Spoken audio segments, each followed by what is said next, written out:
Rakyat sepakat untuk perubahan.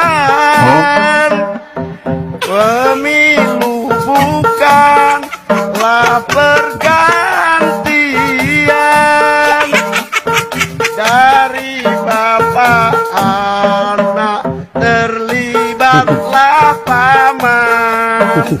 Konstitusi hancur berantakan.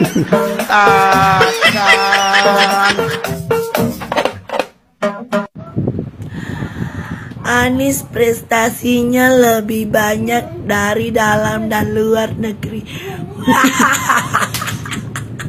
Kakak ngakak. Prestasi apa? Jakarta aja nggak becus diurus. Prestasi pecatan. Prestasi ngutang di mana-mana. Makanya dia didukung gitu, karena apa? Biar dia naik bisa bayar utang. Hasil apa? Biar bisa dapat uang banyak, bayar utang. Bayar utang katanya. Prestasi ngakak. Prestasinya jadi RT buat KTP angin. KTP angin. Kalau memang kamu tahu prestasinya Anies apa, sebutkan 10 prestasinya Anies.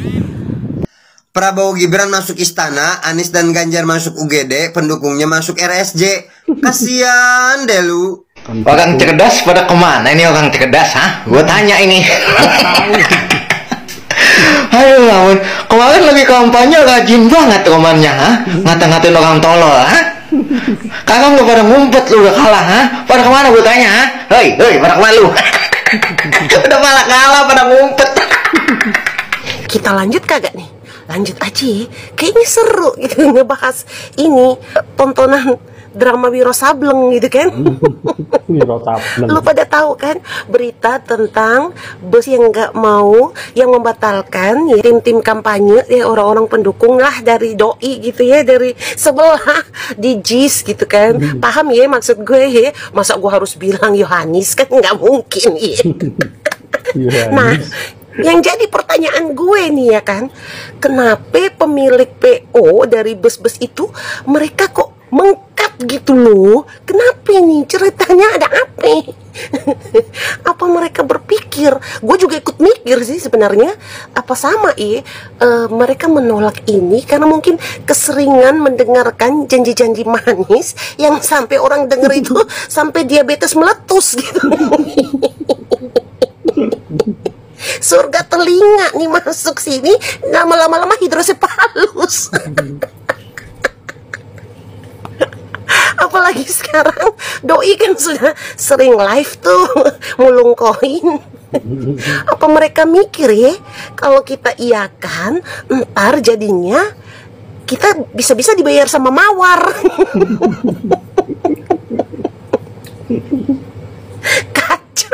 Kacau, itu cuma pemikiran gue. Berandai-andai apa mereka sama gitu sama gue ya kan. Soalnya kan kejadian kayak yang TV tuh ya, yang di jalan. yang udah bangga-banggain gitu kan. Tiba-tiba hilang. Siapa lagi yang disalahkan? Demokrasi tak berpihak. Siapa yang disalahkan? Mereka. Dan ini mau disalahin lagi. Busnya kagak mau ngangkut. Enggak, bukan mereka. Bukan. Yang punya mikir sayang. Sama ada lagi nih, gue ada cerita ya kan. Kemarin gue tuh lagi belanja gitu ya kan, ketemu lah biasa ibu-ibu kalau belanja gitu di pasar gitu, ketemu ibu-ibu tanya, mbak ente Islam kan? Iya bu, gitu kan. Sudah tahu kan kalau Islam tuh harusnya kemana arahnya? Udah punya ini pandangan coblosan belum? Alah, gue aja belum pernah dicoblos sampai berapa tahun. Tanya-tanya coblos lagi. Emang kenapa Bu kalau Islam? Gue bilang gitu kan. Iya kan tahu kalau Islam tuh kita wajib loh, wajib ke doi. Oh, Imam Mahdi dalam hati gue gitu kan. Ih, gue langsung bilang aja, gue paling gedek nih ya kan kalau bicara masa-masa politik yang nggak pada tempatnya gitu, sok teu gitu. Yang ada lu belanja kangkung sama bawang doang. Sok bicara politik di pasar. Gue bilang, Bu, asal ibu tahu ya, gue ini alumni penyembah gapura sama trembesi.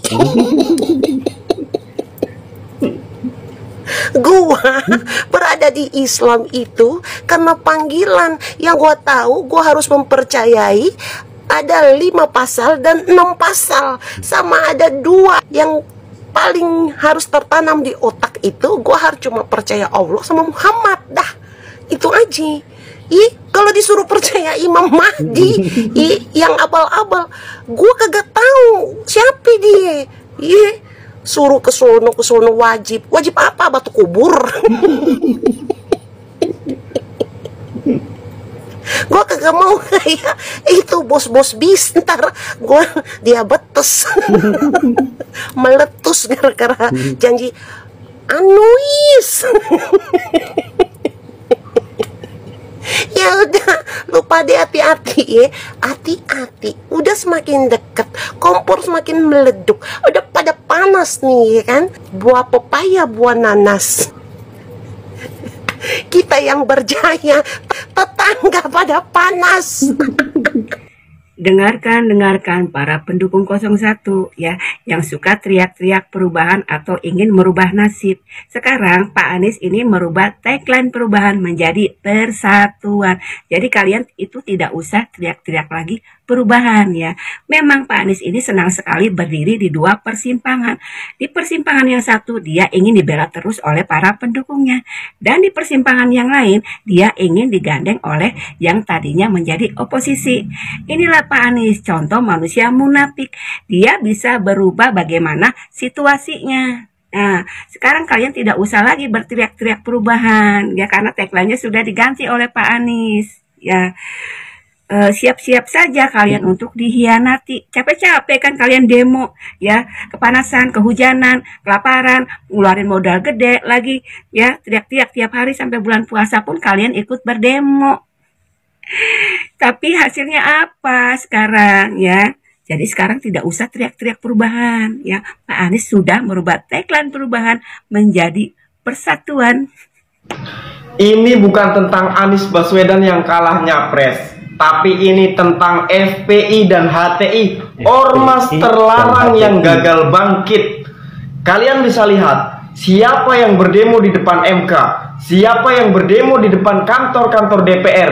Mereka bukan masyarakat biasa, mereka bukan masyarakat kecil, tapi mereka adalah anggota FPI dan HTI, yaitu ormas-ormas terlarang yang gagal bangkit jika Anies Baswedan kalah mencalonkan diri menjadi presiden. Mau tidak mau, kalian harus mengakui bahwa kalian kecewa jika Anies Baswedan gagal. Kalian gagal bangkit, wahai ormas-ormas terlarang di negara ini. Menurut ajaran agama Islam, orang yang berbahaya itu bukan seorang pembunuh, bukan seorang penzina, bukan orang yang temperamen, bukan orang yang jahat. Tapi dalam ajaran agama Islam, orang yang berbahaya adalah orang yang munafik.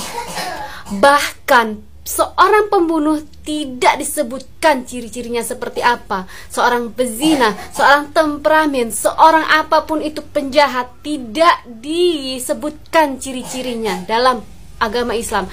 Tapi dengan secara detail dalam ajaran agama Islam, seorang yang munafik disebutkan ciri-cirinya dalam agama Islam.